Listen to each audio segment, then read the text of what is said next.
साध संगत जी, प्यार से कहना धन निरंकार जी। प्यारी साध संगत जी, आज का बहुत ही सुंदर टॉपिक, संत हृदय नवनीत समाना। संत का हृदय मक्खन के समान होता है। मक्खन का क्या स्वभाव होता है प्यारी साध संगत की, जरा सी आंच लगते ही पिघल जाता है। इतना विनम्र होता है, इतना सेंसिटिव होता है। तो साध संगत ऐसे ही संत का हृदय होता है, बड़ा कोमल होता है, दया से करुणा से भरा होता है। किसी दूसरे को दुख में देखता है तो बड़ा व्याकुल हो जाता है और फिर उसको सुखी करने के लिए हर तरह से तैयार हो जाता है। तो ऐसे ही साध संगत, एक बार ये एक भिक्षु का एग्जाम्पल अक्सर हम सुनने को मिलते हैं कि एक भिक्षु है, वो संत को उसने काट लिया। संत ने उसको पानी से बचाया कि पानी में बह ना जाए, और भिक्षु ने उनको काट लिया। और फिर उसके बाद प्यारी साध संगत, संत ने फिर उसको वो पानी में जाने लगा, फिर बचाया, फिर वो संत को काटने के लिए भागा। तो जब ऐसा 3-4 बार हुआ तो एक व्यक्ति ने देखा, तो उन्होंने कहा कि आप इसको क्यों बचा रहे हैं, ये तो स्वयं ही आपको काट रहा है। तो उन्होंने कहा, ये काटना तो इसका काम है और संत का काम बचाना है, तो मैं अपना कर्म कर रहा हूँ, ये अपना कर्म कर रहा है। साध संगत जी, कितनी सुंदर अवस्था कि जो एक संत का काम है।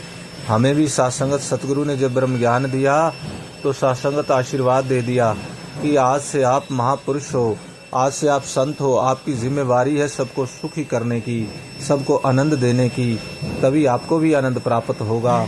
तो साध संगत, इसलिए हमें चेतन रहना है और सदा सबको सुखी करने का प्रयास करना है, मन से, वचन से, कर्म से, जिसके बारे में महात्मा कहते हैं, मन वचन से कर्म से गुरु का हो जाना ही भक्ति है। मन से, वचन से, कर्म से, जो सतगुरु ने सिखाया है कि आपने अपने मन से, वचन से और कर्म से किसी का अहित नहीं करना, किसी को दुखी नहीं करना, किसी को परेशान नहीं करना, अगर आपने सुखी होना है तो साध संगत ऐसे ही वो संत का स्वभाव बन जाता है कि फिर वो सबको सुख देने की कोशिश करता है। उसका सारा जीवन, संत परोपकारी होते हैं और वो धरती के ऊपर इसलिए अवतरित होते हैं कि वो सबको सुखी कर सके, सबके सुख में सहयोग दे सकें। कितने कितने महात्मा देखें हम साध संगत, वो कैसे परोपकारी होकर के जग कल्याण के लिए, चाहे हम स्वामी विवेकानंद जी की बात करें, मदर टेरेसा जब तक रहे, अभी की बात है, साध संगत कैसे उन्होंने सारा जीवन सेवा में लगाया। और भी साध संगत कितने कितने महात्मा, और हमारे संत निरंकारी मिशन के अंदर भी कैसे ये ब्रह्म ज्ञान जब बाबा बूटा सिंह जी महाराज को मिला तो उन्होंने इसको अपने तक ही सीमित नहीं रखा कि मुझे प्रभु मिल गए तो अब मैं इसको अपना ही वो समझ करके अपने तक रोक लूँ। उन्होंने आगे बांटा कि ये सबके हिस्से में आए, ये आनंद है, ये सबके जीवन में मिले। जो दुनिया इतनी भटक रही है प्रभु की प्राप्ति के लिए, अज्ञानता के अंधेरों में उनके अंधेरे दूर हो जाएं, ऐसा बाबा बूटा सिंह जी ने साध संगत इस ब्रह्म ज्ञान को आगे बढ़ाया।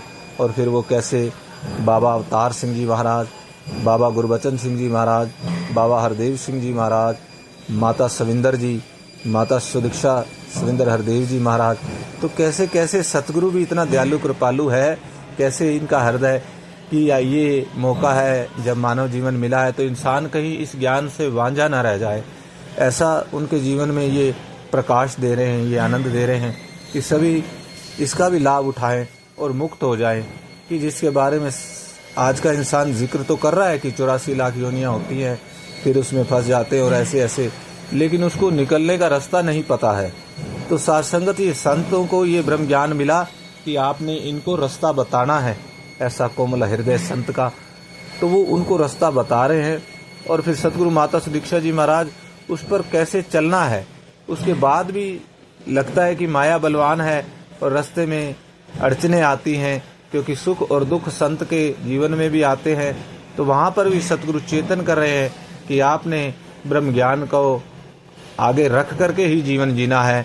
तो आपके जीवन में जिस प्रकार बरसात होती है, तो क्या होता है साध संगत, हम बरसात को नहीं रोक देते कि कहीं रुक जाए मैं ना भीगूं, हम उससे बचने के लिए छाता ले लेते हैं। ऐसे ही जो सुख और दुख तो सबके जीवन में आते हैं, संत के जीवन में भी आते हैं।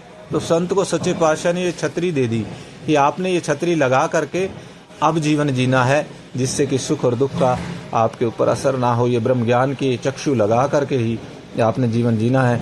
और वो इस ब्रह्म ज्ञान को फिर बांटता हुआ, सुख प्रदान करता हुआ, खुद भी सुख प्राप्त करता हुआ, ये कोमल हृदय फिर वो सबके लिए एक प्रेरणा बन जाता है। और वो पारस तो लोहे को कंचन करे, संत सतगुरु करे आपन समान। एक पारस होता है जो लोहे को सोना बना देता है, लेकिन पारस नहीं बनाता। ऐसे ही साथ संगत, लेकिन सतगुरु जो है वो अपने जैसा बना देते हैं। ब्रह्मज्ञानी का सकल आकार, ब्रह्मज्ञानी आप निरंकार, ऐसा कोमल हृदय, कुछ भी अपने पास नहीं, कह रहे सब कुछ तुम्हारा है, ये सब कुछ तुम आनंद लो इसका जीवन में। सब सत्संगत बांट देते हैं, ऐसे होते हैं क्योंकि इनका हृदय बड़ा कोमल होता है, मक्खन के समान कोमल होता है। प्यार से कहिए धन्यकार।